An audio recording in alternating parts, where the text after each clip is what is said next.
Mheshimiwa baba wetu Raila Amolo Odinga wakati wa kutosha kuongea na watu wake, kama sivyo?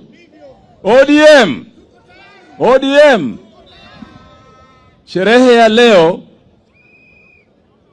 ni kuangalia miaka 20 kutoka siku chama cha ODM ilizaliwa.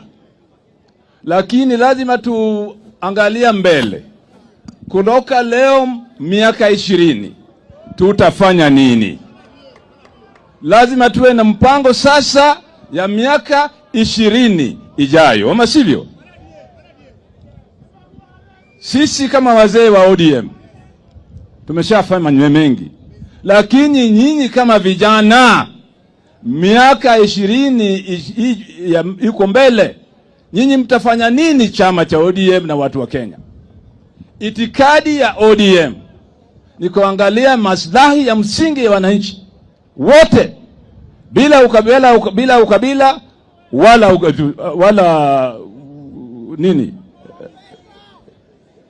wala gender, ama sivyo? Kwa hivyo sisi kama wananchi, sisi kama watu wa chama, viongozi wa chama na wanachama, lazima sasa tuwe na mpango ya kuendesha chama yetu na kuhudumisha nchi yetu na kuhakikisha ya kwamba Kenya itaenda mbele kufuata itikadi ya ODM. Na lazima tuwe na serikali ya ODM huko mbele, ama sivyo?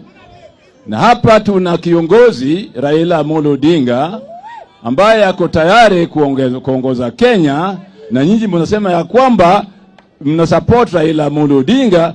Leo hii hapa Busia, hebu nione kwa mkono wale ambao wako tayari kupiga kura Raila Amolo Odinga kama rais wa Kenya. Hebu nione kwa mkono. Weka mkono.